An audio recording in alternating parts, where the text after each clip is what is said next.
This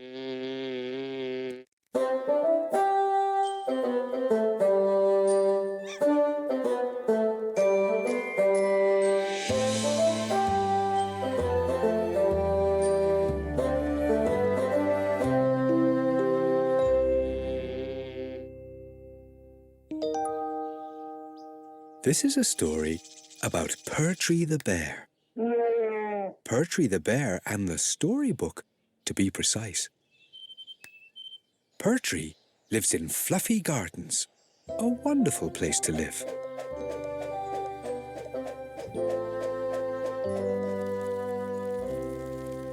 Our story begins like so many others, with Once Upon a Time. Once upon a time, there was a very large bear. And this very large bear loved stories. He loved to hear stories, to read stories, and most of all, to tell stories. This very large bear, as you might already have guessed, was Pertree. And on this particular morning, Pertree the bear was reading a storybook about a little rabbit and a unicorn. He read the last few words.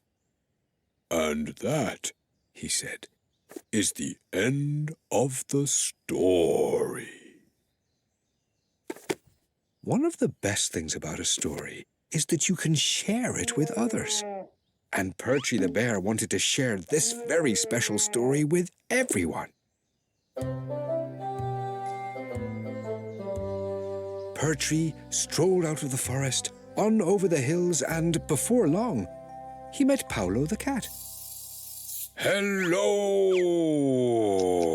said Pertree in his loud and booming voice. "Oh, hello, Pertree," said Paulo. Pertree thought that Paulo would love to hear the story. He opened the book and began. "Once upon a time," he read. But that is where Paulo stopped him. "I'm sorry, Pertree, I'm terribly busy," he said. "I've got this ball of wool to play with." "But it's such a special story," said Pertree. He so wanted to share the story with Paulo. "Well," said Paulo, "if you lend it to me, I'll just read it when I'm finished playing." But Pertree wanted to read it to him. It was no fun if he couldn't see Paulo's little face as he got to all the good parts. "It's okay," said Pertree. And he continued on his way. That day, Pertree asked Tooty the elephant if he'd like to hear the story. But Tooty was in the middle of a race and Pertree couldn't keep up. He asked Sparkles the monkey if she'd like to hear the story. But Sparkles just went on, and Pertree couldn't even get started. He asked Cornelius the crab if he'd like to hear the story. "I like stories," said Cornelius, "but I just love to pinch things." Pertree couldn't find anyone who would listen to his story. "Maybe it's not such a special story after all," he said to himself sadly while sitting in town. "What's it about?" asked the little penguin bin man.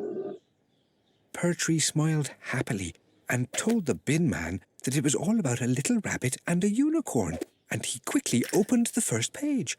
"Once upon a time," he began.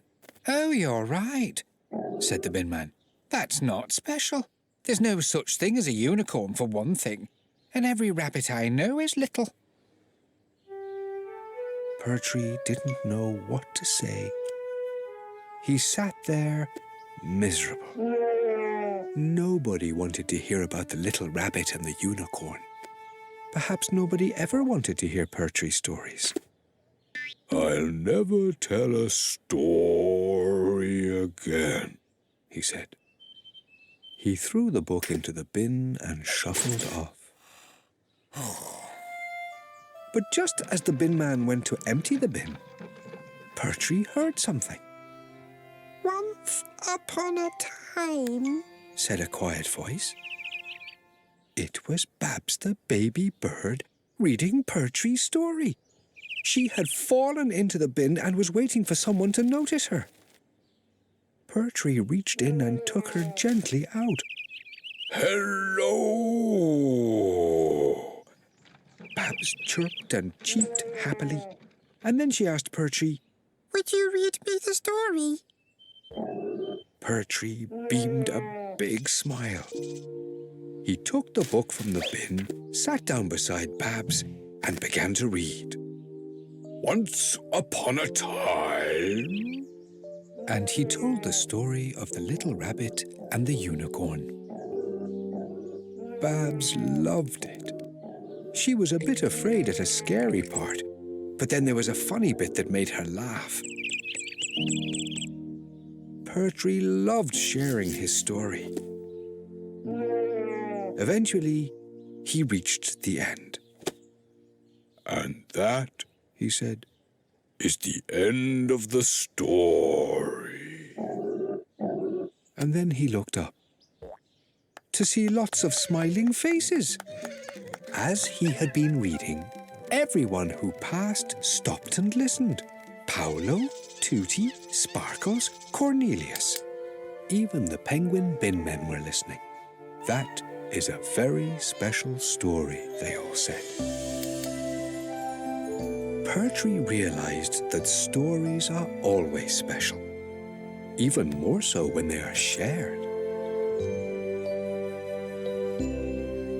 That evening, Pertree went home and had a lovely sleep, dreaming about a little rabbit and a unicorn.